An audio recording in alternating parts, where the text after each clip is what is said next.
Less GTD, more GLOAF. Give less of a Fucare. Written by Khatzumoto, posted in April of 2012. Quote, by doing less and focusing on the one thing that counts, you're actually doing more. Quoted from Momoko. Next quote, simplicity is the key to brilliance. Quoted from Bruce Lee. Last quote, simplicity is the ultimate sophistication. Quoted from Leonardo da Vinci. Giving less of a care. Nowadays, care is a good word. I care about you, says the art teacher that gives the easy A's, tells random stories, and is too nice to tell anyone that their pictures are crap. But originally, care meant worry. It meant fret, it meant brood. It was a bad thing. We still hold on to this original meaning in some set phrases, such as when children are jealously, and rather incorrectly, described as being without a care in the world. GTD, getting things done. David Allen is a better man than me. He's handsome, he's funny, he does more for the world with his left pinky than I ever have or will. That's why, if he read this blog, which he won't, but if he did, he wouldn't be offended that I say that GTD, as much as it has helped, has also done a massive disservice to mankind. GTD is a massive disservice to mankind. David of the Allen wouldn't be offended by that statement because David Allen himself knows that GTD is a disservice to mankind. He admits it openly. In the opening moments of the audio lecture version of GTD, which I once had on heavy rotation, Allen admits that the real way to solve the issue is actually to do less stuff, to not do stuff, to leave things undone, to eliminate, to give less of a care. But he says, you little bastards aren't going to do that, you aren't going to simplify your lives, you aren't going to eliminate, so here is GTD, a tool to help you capture and manage it all. As I understand it, GTD is essentially a living, breathing, thoroughgoing rejection of the Pareto Principle and all the rewards that the Pareto Principle could bring. Most of what you do, think, and have doesn't matter. Secretly, you know this. That's why you have so much resistance to doing it or even thinking of doing it. Somewhere deep, deep inside us, we know what matters, we know what needs to be done, and we know what isn't. That's why we drag our feet so much about so much stuff, because it is busy work, because it's irrelevant. But elimination, decisiveness, thinking about whether or not things matter, these aren't memes. Footnote 1. They are the memes of powerful, free, wealthy people, not necessarily rich people, as wealthy people can be temporarily unrich, but more on that some other time. End footnote. That are good for slaves to have. So you won't find these ideas promoted too hard in schools or even to regular employees and businesses. The party line is that you should obediently do everything that's set before you and more. And don't get me wrong, that is a good thing, just not for you. I've seen this in my own life, in things big and small. Here's a petty example. When I try to fit everything I can think of ever possibly needing inside of my man bag, an iPhone, an Android tablet, a pocket Wi-Fi unit, a battery charger, a notebook, I forget the things that matter most. Things like my headphones, my sweet, sweet, beautiful cordless Bluetooth headphones. I can't wear most headphones. They hurt my ears. They keep falling out, the bass sucks, the wires get all up in my business. Is that a word? But these guys are my friend. All my man bag needs is a wallet, an iPhone, and some headphones. 3 things. Everything else is replaceable. Everything else can be substituted. It's like that Mormon object lesson with the pebbles, the rock, and the jar. Try to fit in all the pebbles and there's no room for the rock. Stick the rock in first and the pebbles will fall in place around the rock, fitting themselves in the cracks. Another petty example. At the end of 2011, I emptied my real-life, paper, GTD-style inbox into a trash bag. A lot of the crap that had been in there was in there since 2011, some even earlier. Now what does this mean? It means that sleeping dogs can be allowed to lie. It means that things, even important-looking things, and paper documents have an incredible self-importance about them, can be left undone, untouched, undealt with, unsorted, forever. And nothing bad will happen. In fact, only good will happen. When you try to do everything, or even just make and maintain lists of everything, via GTD or otherwise, you probably will get more done. You will have checklists with lots of stuff ticked off. But all the crap you get done probably won't matter that much. You're likely to get everything done but what matters most. You will run yourself ragged with it minutiae, and you'll be a good slave, but that's all you'll ever be. The one thing that is more important to a slave is to figure out how not to be a slave.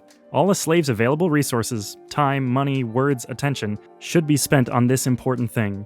GTD and its ilk teach, despite the best of intentions, how to do everything but what matters. Because when you try to do, footnote 2, or even just list, end footnote, everything, what matters has to take a massive hit for the team.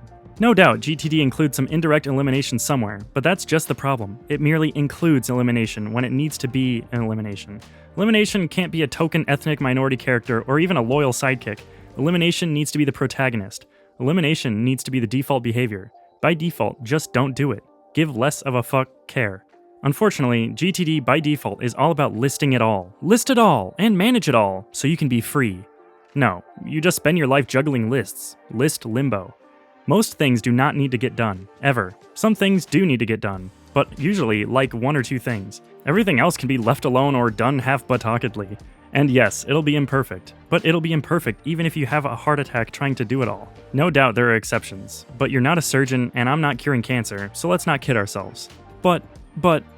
But what if bankers and electricians and train conductors and surgeons just start doing as they please all willy-nilly? It's always people who are neither bankers nor electricians nor conductors nor surgeons who ask questions like this. You push paper, okay? Calm down. Saito Hitori, one of Japan's richest men and her highest individual taxpayer, puts it best. Quote, "Human beings are perfect at 78%. There is no 100% for humans. 78% is human perfection." End quote. Things are going to be imperfect either way, but one way is fun and the other way sucks. The point of hockey, or just about any game, is to score goals.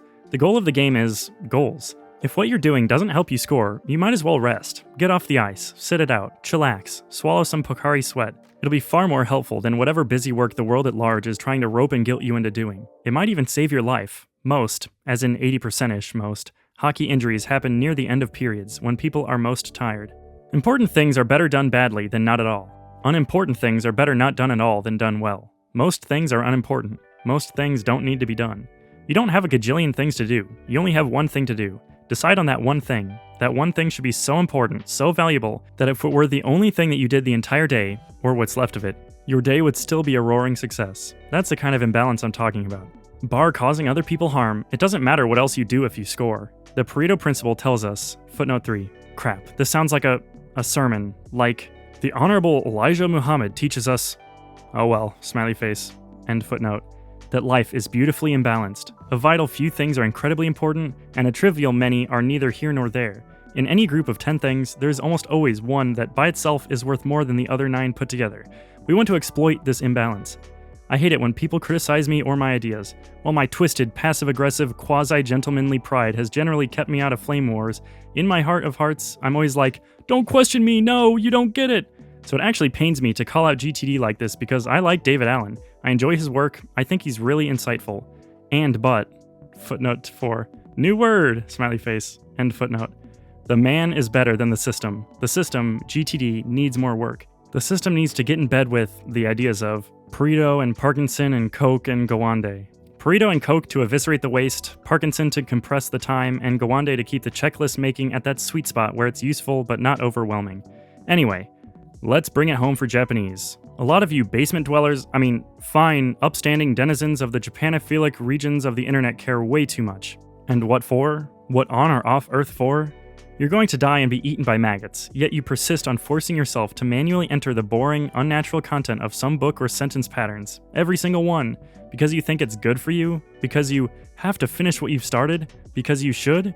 You're afraid of using lazy kanji because it's not hard enough? WTF? Are you sick? Do you like pain? No, stop it. Don't GTD, GLOAF. Give less of a care. You only have so many to give anyhow. You only have so many cares to give. Don't go wasting them on pointless crap. Use them where they matter most, on the people who matter most. Or, do go wasting them on pointless crap, but just know that you'll be fresh out of cares when it comes to things that actually matter. You wouldn't buy a tub of ice cream, scoop the ice cream out, set it aside somewhere else, and try to eat the packaging the ice cream... Hold on. I'm gonna go buy some Haagen-Dazs. Okay, I'm back. And then try to eat the Dang, this is good. And try to eat the packaging the ice cream came in, would you? That would be madness. That would be Sparta. It would take time and energy and give you stomach trouble and gross you out. The ice cream of life, the important bits, is hidden in packaging. It's wrapped in layers and layers and layers of packaging. Busy work, distraction, indecision, guilt, waste, triviality. In fact, there's more packaging than ice cream. But don't be fooled. Don't eat the packaging. Just eat the ice cream. When you try to learn every word or every sentence possible, what matters most, getting used to Japanese, suffers. When you refuse to delete cards because you entered them and you need to know what's on them, you effectively delete all your cards because you start to avoid the SRS altogether. When you try to do a gazillion reps in one sitting, what matters most, doing reps at all, suffers. Don't let the trivial many things you could do overpower the vital few that matter. The list of things you could possibly do is not a democracy, it's an oligarchy. There is no equality in the list, there is only rampant inequality. Success is not measured by the number of things that get done. Success is not measured by the proportion of things that get done. Footnote 5. Success is measured, if it's measured at all, by the significance of the things that get done. We're not doing things by the pound here. Surely the baby of the family isn't the least valuable just because she weighs less than everyone else. You only need to do one thing, home slice. End footnote. I used to think it was. It's not. Because only one or two of them matter to begin with. Only one or two are even worth doing. And if only one or two are even worth doing, then there's no need to list all of them. No need. Only list enough to get some candidates to look at, like 3 or 5 or 10. Then pick the one that matters most and run with that. I don't know the rules of chess, but I do know that you don't win at it by mowing down as many pawns as possible. Screw the pawns, take that king. Screw the pebbles, go for the rock. Handle the rock. Get the rock in first and screw everything else. Boom, headshot. Be stingy, economical, with your time and worry. Footnote 6. And action, end footnote. Save your fuck cares. Start GLOAF today. Footnote 7. You just got done reading my crappy, GLOAFy writing. Let it never be said that I wasn't a man who practiced at least some of what he preached. Smiley face. End footnote. Quote, operations of thought are like cavalry charges in a battle. They are strictly limited in number, they require fresh horses, and must only be made at decisive moments. Quoted from Alfred North Proactive Clearasil Whitehead.